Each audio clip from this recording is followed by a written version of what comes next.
Shadur Sanders receives sad verdict on Brown's future as Deion Sanders turns grateful to his sole believer. They say time heals all wounds. But some wounds seep down to a more intrinsic level and become difficult to shake off. Ones that are intolerable not because of how much they hurt you, but because of the egregious nature they came about in. Enough time has passed since the NFL draft, since Shadur Sanders, as he often tends to do, became the epicenter of football discourse. Except this time, the chatter transcended football and went mainstream. So his inexplicable, at least at the time, slide to the fifth round continues to spawn hot takes and opinions. This one comes courtesy of a former All-Pro NFL vet, who seems to have been hurt deeply by Shedur's muddled ascension from the collegiate game to the big league.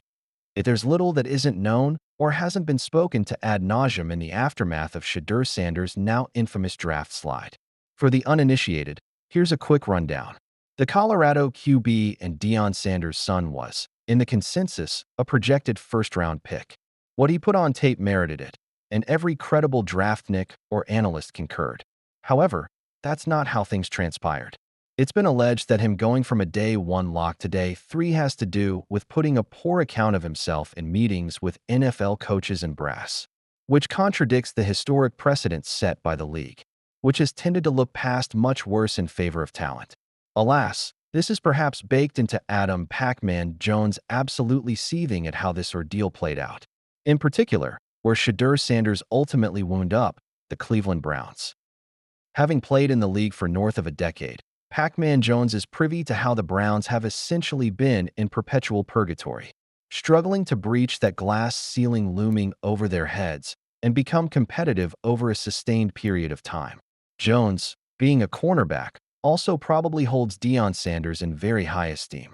These two factors in tandem may have caused him to digress into a very explicit rant about Shadur Sanders landing at what he called the worst team in the NFL. Speaking over his politely raw, Pac-Man Jones show platform, the show's namesake didn't mince his words whatsoever. The worst M.F. team that could have picked Shadur Sanders, said Adam Jones. I don't know if y'all have seen the interview of the F.G.G.M. This F.G. guy have no clue about nothing that he is saying. Andrew Barry, shove it up your One of the worst interviews I've ever seen a GM do about a player that they drafted. Pac-Man proceeded to elaborate on the Browns GM's interview and his gripe with it. He said what we already know. We expect Shedeur to come in and work hard. Nothing's given to you. He's a F.G. fifth-round pick. You got 5 other quarterbacks, bro. This S.T. got me hot, bro, he said. Safe to say he's not too pleased. Jones even went on to make a demand of Shadur Sanders' agent and representatives. A hypothetical demand that, if played out, derails his NFL career before it even begins. If I'm Shadur Sanders' agent, we're trying to figure out if we can go anywhere besides here. Let's get the F.K. out of here, said Pac-Man Jones, reiterating his stance on the Browns franchise. Well, more conventional wisdom would suggest Shadur Sanders just needs to take his medicine, put his head down, and go to work. Earn back what he lost through the draft process by showcasing his repertoire of skills and practice, which is what he seems to be doing. Reports out of the Browns' rookie minicamp say Shedeur went about remedying things and found success. While Pac-Man isn't necessarily wrong about the Browns' great track record, especially with developing young quarterbacks, it's the cards that Shedeur has been dealt. Even Deion Sanders has made peace with it. But he doesn't want to lose sight of the context around how his son's draft shook out. Deion Sanders shouts out and shows love to Shadur Sanders' biggest proponent. If you were to rank people most disgusted and appalled by Shadur Sanders' fall to round 5, ESPN analyst Mel Kiper Jr. would come in right towards the top. The manner in which Kiper was seething while live on the broadcast became a plotline in itself. He had Shedeur down as his number 1 quarterback in the class. So you can understand how his emotions spilled over when his credibility as an analyst was inadvertently affected by Shadeur's slide. Kiper can take solace now, though, as things have settled down. Deion Sanders has given him props for riding with his son and persistently reminding the national audience of how Shadeur's talent isn't equating in accordance with his draft stock.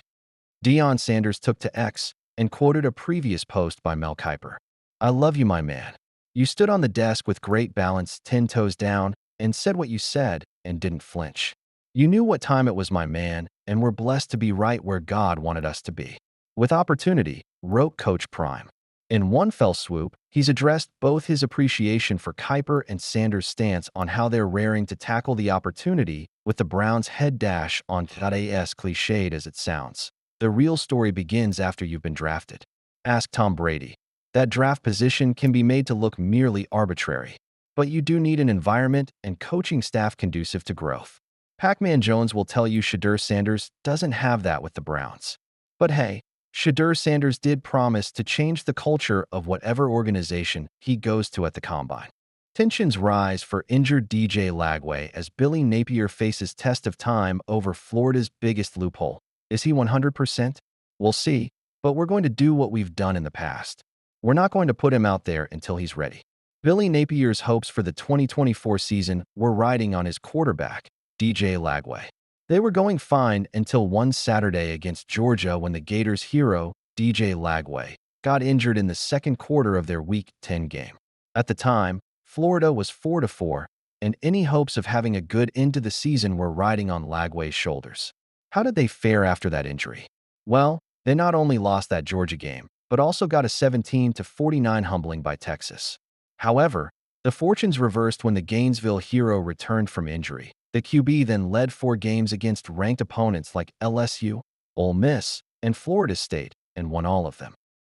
The QB led the offense in the final games, with 3 against LSU, Ole Miss, and Florida State, and came out victorious in all of them.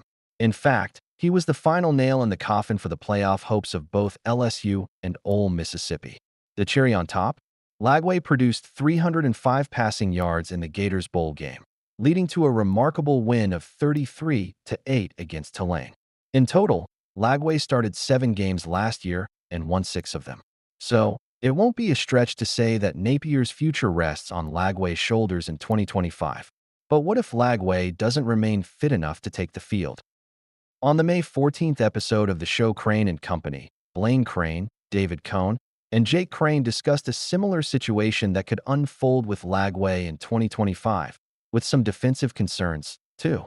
If DJ Lagway is healthy, that's when you start to take off, and a guy who can trust him up front.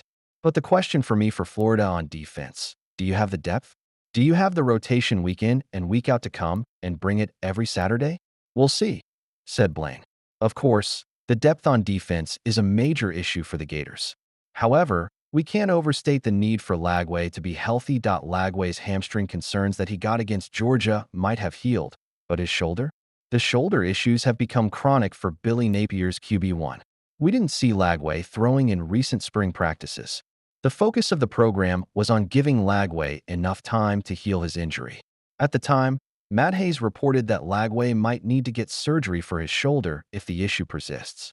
That would mean him missing the entirety of the season. The hope is off-season rest. As many as 6 months of non-throwing will strengthen the shoulder, or at least allow Lagway to play the 2025 season.